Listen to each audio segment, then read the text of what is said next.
Well, it's an interesting discussion right now, right? It is, I think the discussion that's coming up from Morocco is Regragui the man to take them to that next level? What that next level is, I guess thoughts differ, but I think it centers around the style of play they're currently playing. I think Moroccans do like their team to play with a style, with a zazz, with a rat-a-tat to their football that they've not really been seeing in recent months or in the recent outings that the Moroccan national team has done. And I think the challenge for Regragui is at the World Cup he was playing as an underdog, and I think Regragui does thrive, as we saw also with Widad at club level. He does thrive when he's sort of like the underdog and he has to beat the top dog.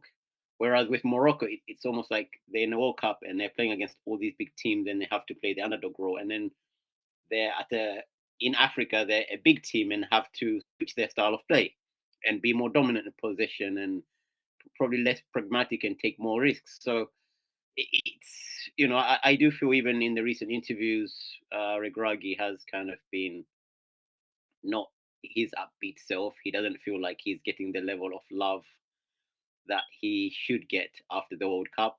And I do feel also that the public might be getting a bit wary and tired of him. Now, as we saw with Morocco before the World Cup, they were not hesitant to fire Halilhodžić or make changes just before, even with the risks that come with that. So I think the next 3 months are really important for Regragui and Morocco, the national team. Is he the man to take them forward? Can he get the public behind him? That's the most important thing, and I think that's one of his great strengths, as we saw at the World Cup. That's one of his really great strengths. Um, so that's one to really keep an eye on. I think in the next 2 to 3 months. And on paper, what do you make of their squad? I mean, there was this, thing where they could say Morocco never really found that striker that they could rely on, right? Youssef En-Nesyri was he sort of blows hot and cold, scores really important goals, but I mean, the confidence level I would have if he's one-on-one with the goalkeeper, with 10 seconds, I would have very low confidence compared to other strikers. But Youssef Al-Adbi had a great season at the end of the season last season. And obviously you have Sufyan Rahimi, who had a great Olympics. Yeah, So what do you make? Oh, sorry, I said Yusuf Al-Arabi. I meant, sorry, Ayub Olympiacos El striker. Ayub El It's Khabi. Ayoub El-Kabio. I can't believe I made that mistake. But yeah, you had informed strikers like Rahimi and El-Kabi. What do you make of the striking situation? Because that seems to me like the only real question mark on paper, right?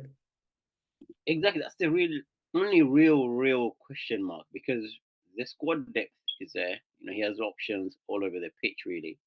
And even this striking situation, what's really frustrating, I think, for the fans is they feel the ingredients are there. I mean, during the time of Hervé Renard, he wasn't so blessed with such good options.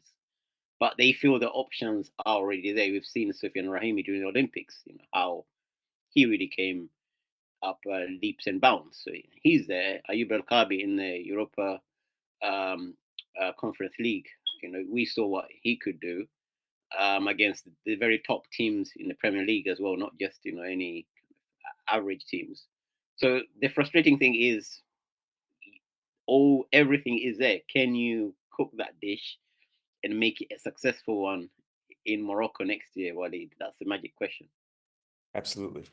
I'm going to take the initiative here and talk about a team that I have my eye on.